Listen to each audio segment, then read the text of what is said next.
അപ്പോൾ അല്ല guys, family meetup വ്ളോഗിൻ്റെ രണ്ടാമത്തെ പാർട്ടാണ് ഇത്. ഈ വീഡിയോ സൂക്ഷിച്ച് നോക്കിയാൽ നിങ്ങൾക്ക് 32 കൊല്ലം കാണിച്ചിരിക്കുന്ന ഒരാൾ കാണാൻ കഴിയും. എല്ലാവർക്കും വിശക്കുന്നതെന്ന് പറഞ്ഞുകൊണ്ട് നമ്മൾ വണ്ടി സൈഡാക്കി നേരെ ഹോട്ടലിലേക്ക് വിട്ട് നാസ്തയ്ക്കാൻ വേണ്ടിയിട്ട്. അതിൻ്റെ ഇടയ്ക്ക് ഒരാൾ ആനപ്പുറത്തിലും കയറാൻ നോക്കുന്നുണ്ട്. അങ്ങനെ ആനേൻ്റെ ചവിട്ട് കിട്ടുന്നതിന് മുമ്പേ ഇസുവിനെ പിടിച്ചുള്ളിലേക്ക് കയറ്റി. അങ്ങനെ പിന്നെ ചായൻ്റെ കണക്കെടുക്കാൻ തുടങ്ങി. ഉള്ളിൽ നിന്ന് എല്ലാവരും കണക്കെടുക്കുമ്പോൾ ഇവിടെ വേറെ ഒരാൾ സെപ്പറേറ്റ് ആയി ചായ കുടിക്കുന്നു.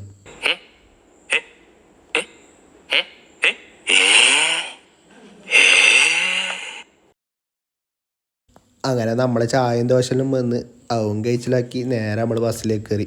അങ്ങനെ വയറും ഫില്ലാക്കി ഓണറോടും ടാറ്റ പറഞ്ഞ് നേരെ ബസ്സിൽ കയറി ടിക്കറ്റ് എടുത്തു. ഫുഡ് അടിച്ച് കഴിഞ്ഞപ്പോൾ അമ്രി ഒന്ന് ചാർജ് ചെയ്തട്ടോ. അതിന് ശേഷം നമ്മൾ മെയിൻ കോർഡിനേറ്ററിൻ്റെ അസിസ്റ്റൻ്റ് ആയിട്ട് അമ്രി ഡ്യൂട്ടി കയറി. അതിന് ശേഷം നമ്മൾ ബ്രേക്ക് എടുത്ത യാത്ര പിന്നെയും റീസ്റ്റാർട്ട് ചെയ്തട്ടാ. അതിൻ്റെ ഇടയ്ക്ക് ഒരാൾ റീലെല്ലാം എടുക്കുന്നുണ്ടായിന്. പിന്നെ അതിൻ്റെ ഇടയ്ക്കാണെങ്കിൽ ഫോട്ടോഷൂട്ടും എല്ലാം കൂടി അൾട്രാ ചാർജായ അമ്രി പിന്നെയും ഡൗൺ ആയിട്ടോ.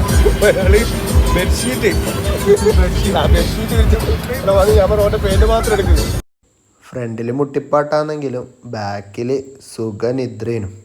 പിന്നെ നമ്മൾ പോകുന്ന സ്ഥലം വലിയ ദൂരമൊന്നും ഇല്ലാത്തതുകൊണ്ട് വേഗം എത്തിനട്ടാ. വൈബുള്ള പിള്ളേറായിട്ടാന്ന് തോന്നുന്നു. അത്യാവശ്യം ബോറടിക്കാണ്ട് തന്നെ സ്പോട്ടിലെത്തി. അങ്ങനെ നമ്മൾ പാലവേൽ ഫാം റിസോർട്ടിലേക്ക് എത്തി. ഇങ്ങനെ ശ്രദ്ധിച്ചൊന്നും അറിയില്ല, ബസ്സിന് മുമ്പിൽ സ്റ്റിയറിങ് ഉണ്ടായിന്. ഇതിപ്പോൾ ഉള്ളിലൊരു സ്റ്റിയറിങ് പുറത്തൊരു സ്റ്റിയറിങ്. എന്തിനാകുമ്പോൾ ഇപ്പോൾ 2 സ്റ്റിയറിങ്ങല്ലോ എന്തെങ്കിലും ആക്കട്ടെ. അങ്ങനെ നമ്മൾ പോകുന്ന വഴിക്ക് ആ റൂട്ട് ബസ് കയറൂല, അതുകൊണ്ട് തന്നെ ആടം വരെ ബസ് ഉണ്ടായിട്ടില്ലു. അങ്ങനെ ആടുന്ന ബസ്സിലെല്ലാവരും ഇറങ്ങിയിട്ട് നടക്കാമെന്ന് വിചാരിച്ച്.